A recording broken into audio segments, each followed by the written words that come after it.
검찰이 윤석열 대통령에 대해서 오는 21일 출석을 통보했죠. 헌법재판소도 윤 대통령 탄핵 심판 첫 준비기를 27일로 지정을 했는데요. 관련 내용에 대해서 김광상 변호사와 함께 이야기 나눠보도록 하겠습니다. 어서 오십시오. 예, 안녕하세요. 지금 수사 속도가 상당히 빨라지고 있는 상황인 것 같습니다. 오늘 오전 상황부터 좀 얘기를 해보면 대통령실 경호처에 대해서 압수수색에 들어갔다고 하거든요. 네. 서버를 압수수색한다고 하는데 어떤 걸 알아보려고 하는 걸까요? 일단 이번 이제 개헌 과정에서요. 이제 비화폰, 우리가 말하는 이제 보안폰이 많이 사용됐죠. 특히 대통령, 또 김용현 전 국방장관 이런 사람들이 사실은 비화폰을 통해서 계엄을 지시했고 또 제일 중요한 것 중에 하나는 이 계엄은 이제 계엄 사령관이 직접적으로 실행을 해야 하는데 국방부 전 장관이랄지 그다음에 윤석열 대통령이 직접 개입한 정황이 많이 나와 있죠. 그래서 지금 내란죄 어떤 입증과 관련해서는 직접 개입한 정황이 있으면 있을수록 내란죄를 입증하는 데는 굉장히 도움이 많이 됩니다. 그래서 일단 비화폰 자체는요 도청되지 않습니다. 노음 기능이 없어요. 발신자 표시 대안이 됩니다. 그러면 결과적으로 그 내용 자체는 서버에 남아 있거든요. 그러니까 서버가 굉장히 중요하다 이렇게 볼 수가 있어요. 지금 어쨌든 경찰 공조본도 그렇고 검찰 특수본도 그렇고 굉장히 이제 경쟁적인 수사를 벌이고 있는데 일단 검찰은 1차 소환 이후에 2차 소환 통보를 해서 21일에 출석을 해서 조사를 받으라라고 했습니다. 이게 토요일인데 응할 거라고 보세요? 응하지 않을 거예요. 일단 경찰하고 이제 공조본하고 경쟁적으로 대통령에 대한 소환 통보를 하잖아요. 이제 소환 통보 자체도 원래는 이렇게 공개적으로 하면 안 되죠. 그런데 워낙 경쟁을 하다 보니까 이제 공개적으로 해요. 더는 이제 공수처 같은 경우에는 수사관이 나와가지고 인편으로도 보내고 뭘 보냈다 그런 식으로 하는 건데 그건 맞지 않고 수사기관에서 굉장히 아마추어적이고 사실은 어떤 수사의 기밀성에 대한 이런 거 행위를 하면 안 돼요. 그렇군요. 그렇지만 대통령이니까 출석 통보서는 보냈다 정도는 할 수 있겠죠. 우리는 그만큼 의지가 있다. 그렇죠. 이제 그 정도는 가능한데 지금 굉장히 보여주시 출석 통보가 이루어지고 있지 않느냐 이제 그런 생각을 할 수밖에 없고 아마 지금 수사가 경쟁적으로 하잖아요. 그래서 어떤 증거가 구속영장을 청구해서 구속영장이 발부할 정도만 요건만 갖춰지면 지금 즉시 다 신속하게 영장을 청구하고 있고 또 내란죄의 어떤 중대성에 비추어서 계속 영장 발부되고 있지 않습니까? 그래서 신비에 관한 것은 검찰이 굉장히 빠르다 볼 수 있고 이 경찰은 좀 느리다고 볼 수 있어요. 그런데 이렇게 되는 이유가 뭐냐면 검찰은 지금 계엄과 관련해서는 군인들이 많이 관련돼 있잖아요. 그래서 검찰이건 경찰이건 실질적으로 군에 대한 수사권이 없습니다. 그런데 검찰은 군하고 지금 검찰하고 같이 수사를 하고 있고 경찰은 물론 국방부 그 조사본부 이런 데 하고 있지만 경찰이 직접 군을 수사할 수는 없어요. 그래서 검찰이 훨씬 더 빠르다고 볼 수 있고 그러면 이제 대통령이 어느 쪽이든 소환하면 거기에 응할 것이냐. 제가 볼 때는 응하지 않을 거라고 양쪽 다 안 나갈 거다. 그럴 가능성이 크죠. 언론 보도에 의하면 검찰이 편하니까 친전이니까 검찰 간다 그런 얘기 나오는데 이제 만약에 막다른 골목에 몰려서 어쩔 수 없이 출석을 해야 한다고 하면 검찰에 갈 가능성이 크겠죠. 그렇지만 계속적으로 버티기에 들어갈 것이다 저는 그렇게 봐요. 그 이유는 만약에 소환을 어느 쪽에서 했고 거기에 응하면 제가 볼 때는 긴급 체포할 거예요. 그러면 조사받는 그러한 장소에서 긴급 체포하는 것은 어렵지 않거든요. 또 긴급 체포 요건도 이미 다 갖춰졌다고 봅니다. 이제 그래서 대통령이 당연히 그걸 알겠죠. 더군다나 주위에 김몽일 변호사랄지 이런 사람들이 있기 때문에 소환에 응하면 결국 탄핵 심판이랄지 그다음에 내란죄와 관련된 수사랄지 이런 거에 대해서 준비할 수 있는 시간도 이게 사실은 많지 않거든요. 그리고 구속된 상태에서 준비하는 거하고 또 불구속 상태에서 준비한 거는 차이가 있기 때문에 대통령 입장에서 보면 시간을 많이 벌수록 좋고 되도록이면 구속되는 시점도 뒤로 갈수록 좋지 않겠습니까? 그래서 그런 전략을 취할 것이다 이렇게 봅니다. 만약에 검경 소환에 계속 응하지 않고 있는 상태로 간다면 그 다음에 경찰이 할 수 있는 카드는 어떤 게 있는 거예요? 일단 긴급 체포를 하러 찾아가기는 어려울 거예요. 그러면 찾아가서 진행을 할 수 있는 것은 이제 체포영장을 발부받는 거죠. 근데 제가 볼 때는 체포영장을 신청하거나 청구하면 뭐 발부는 될 겁니다. 예. 그래서 이제 그거 가지고 체포를 해서 조사받는 방식이 될 건데 경호처가 막아설 가능성은 없다고 보십니까? 아니 근데 예. 이 경호처랄지요 압수수색에 있어서는 형사소송법의 규정이 있어요. 압수수색을 할 때는 그 군사 기밀이랄지 보안과 관련된 예. 부분일 때는 그 관리자의 허락을 받도록 돼 있단 말이에요. 그렇군요. 그러니까 압수수색은 거부할 수가 있는데 네. 체포영장은 대한민국 사법부가 발부한 체포영장이기 때문에 뭐 저는 개인적 생각으로 보면 그걸 막았으면 그 공무집행 방해죄가 되는 거예요. 그건 쉽지 않다 이렇게 보고 아마 대통령이 만약에 검찰이랄지 공조수사본부에 출석하는 시점은 체포영장이 발부될 가능성이 있는 시점에서 예. 소환에 응할 가능성이 크다. 저는 그렇게 봅니다. 네. 근데 이 출석률을 계속 불응하면은 파면 사유가 하나 더 늘어난다라는 시각도 있거든요. 그렇지는 않죠. 그렇지는 않아요. 출석 불응하는 것은 예. 법에 위반되고 그런 건 아니에요. 단지 출석에 불응했을 때 예. 긴급 체포랄지 체포영장을 통해서 신병을 확보할 수 있는 법적인 제도가 있기 때문에 네. 체포 불응 자체가 뭐 그렇게 영향을 미치지 않는데 이제 이런 거 미칠 수 있죠. 이제 반성의 기미가 없고 예. 예. 수사에 관해서 협조를 않고 이런 네. 것들이 뭐 나중에 형량에는 뭐 영향을 미칠 수 있겠지만 형량이. 예. 이것이 뭐 탄핵 사유에 뭐 추가될 수 있다 그렇게 보기는 어려워요. 물론 뭐 이걸 인지적으로 뭔가 탄핵 사유에 포함시키려고 하면 뭐 이미 헌법을 파괴해놓고 계속적으로 헌법 수호 의지가 없다 이런 식으로 뭐 만들어갈 수는 있지만 네. 이건 너무 자기적인 거죠 사실은. 자기적이다. 근데 이렇게 검경이 수사를 경쟁적으로 하면서 저희도 좀 압수수색, 뭐 영장 청구 이런 속보 계속 전해드리고 있는데 이렇게 되면 물증이 좀 산재되는 거잖아요. 이 부분은 어떻게 좀 해결해야 될까요? 물증이 산재되고요. 예. 그 다음에 이제 중요한 것이 이제 신병 같은 거에서 네. 사실은 뭐 중복적, 중첩적 그런 진술 또 신병의 어떤 경쟁성 이런 것들로 인해서 이제 수사가 원래대로 정상적으로 진행되지 않을 가능성도 크다 이렇게 봅니다. 이제 예를 하나 들어서 예. 이게 내란죄인지 아닌지를 밝히려고 하면 김용현 전 국방장관의 진술 예. 관련된 수사가 중요한 거 아니에요?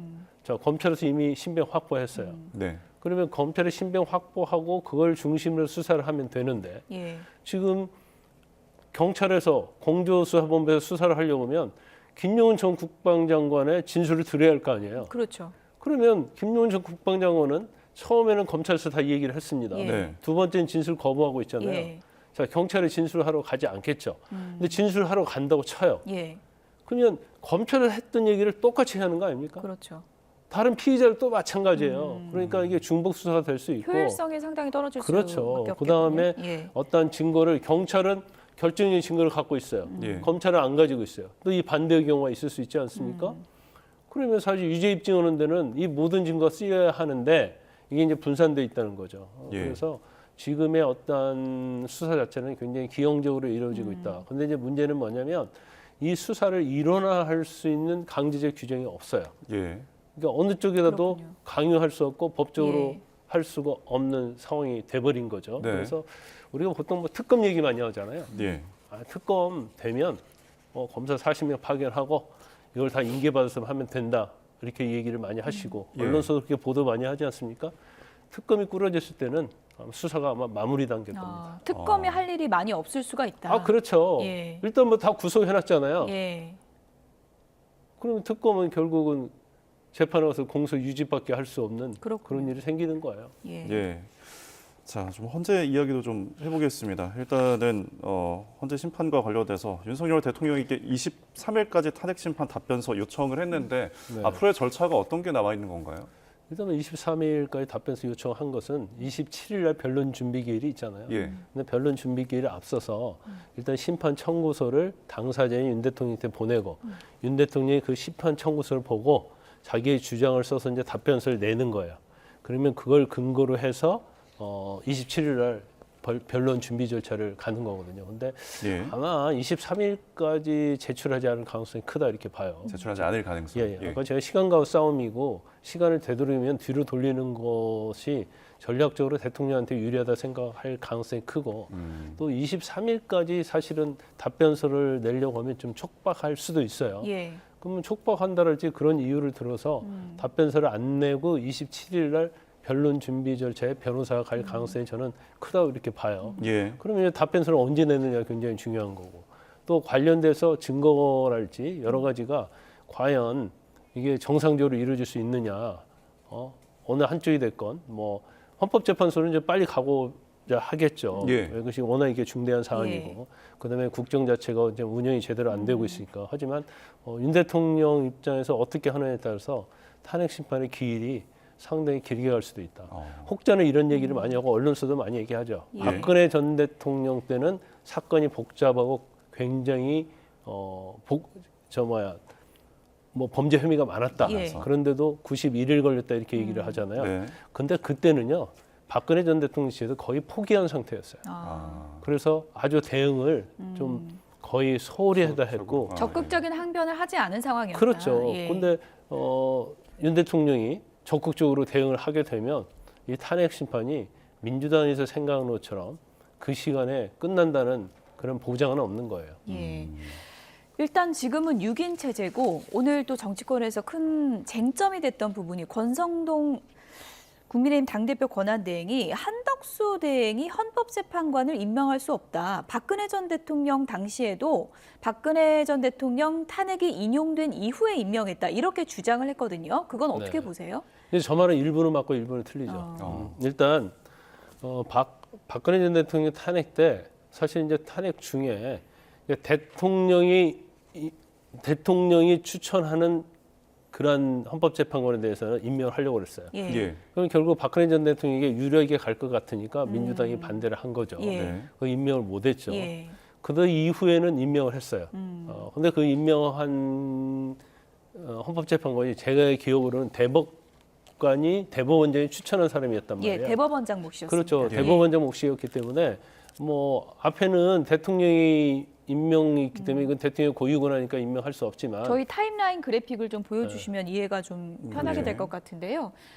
보시는 것처럼 이제 대통령 몫의 헌법재판관은 이제 임명이 안 된 거고요. 당시에 민주당의 반발로 탄핵이 인용된 이후에 대법원장 몫을 이제 임명을 한 거네요. 그렇죠. 예. 그런데 우리가 이 권한대행의 권한이 어디까지냐에 대해서 법에 아무 규정이 없거든요. 예. 예. 그래서 일단 국무총리는 선출된 권력이 아니잖아요. 예. 근데 이것도 맞지는 않는 얘기야. 왜냐하면 국회에서 동의를 해줬잖아요. 국회는 국민이 뽑은 국회의원이기 때문에 예. 이게 전혀 선출된 권력이 아니다고 볼 수 없는 부분도 저는 있다 봐요. 이건 네. 제가 개인적으로 지적하는 예. 부분입니다. 예. 그런데 이제 그거와 별개로 이제 일반적으로는 현상 유지적 권한만 행사할 수 있다고 하는 거죠. 그래서 이제 야당의 입장에서는 아니 국회에서 추천하는 것은 대통령이 추천권이 있는 게 아니고 국회 추천권이 있기 때문에 이것은 형식적으로 임명을 하는 거라서 예. 이 부분은 당연히 권한대행이 행사를 해야 한다.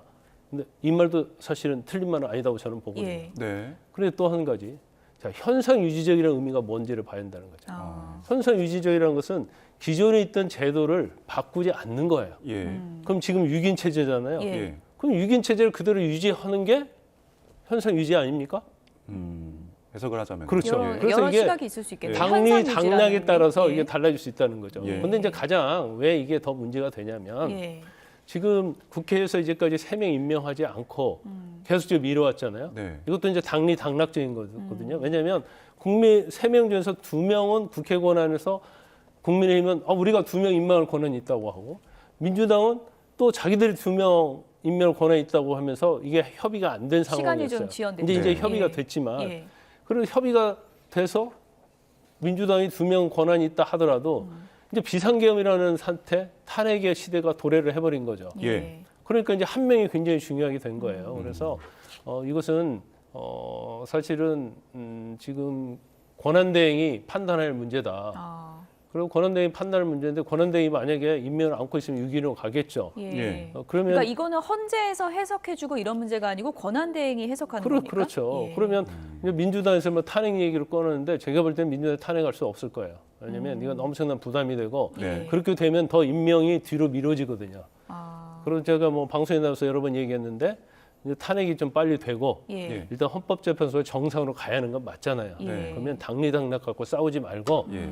민주당이 한 명 양보해서 한 명 추천하고 예. 국민의힘이 한 명 추천하고 이러면 공정하겠죠.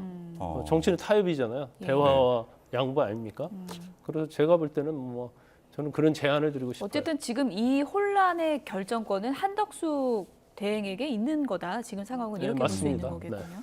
근데 뭐 아까 언급하신 것처럼 예. 6명의 이제 현상 유지가 계속 되면은 근데 이 임기라는 게 있으니까 또 변하기 마련이잖아요. 그래서 이제 4월 달에 되면 4월 18일에 문영배 이제 권한대행 그리고 이미선 재판관의 임기가 종료가 되는데 그럼 이제 4명이 되는 상황이라서 네. 심판이 불가능하게 되는 거 아닌가요? 그럴 수 있죠. 만약 네. 그걸 끝까지 주장하면. 네. 그런데 이게 시간이 갈수록 이게 민주당이 좀 불리할 수 있어요. 왜냐하면 지금 문영배하고 이미선 헌법재판관이 대통령 몫이거든요. 예. 예. 그러면 지금 새로 추천한 사람 임명하라고 하고 예. 이제 4월 18일 전에 뭐 탄핵 심판 결과가 나올지는 모르겠어요. 근데 만약에 4월 18일 전에 안 나오고 이후로 간다고 우리가 예. 가정하면. 상상을 하면 네네. 또 2명이 결혼이 된단 말이에요. 예. 그러면 2명이 결혼되면 또 헌법재판관 임명이 권한대행이 없다. 또 이렇게 할 수는 또 없는 거 아니겠습니까? 근데 민주당에서는 반대할 거예요. 왜냐하면 이거 대통령 몫이기 때문에. 그렇군요. 그럼 권한대행은 당연히 보수 성향에 있는 헌법재판관 임명할 거 아닙니까? 예. 네. 그래서 너무 지나치게 유불리를 따지면 안 돼요. 예. 그래서 뭔가 정상적으로 가야 하고 예. 자기 욕심만 부리다가는 예. 뭐 결론은 어떻게 날지 모르겠지만 양쪽 둘 중에 하나는 망한다.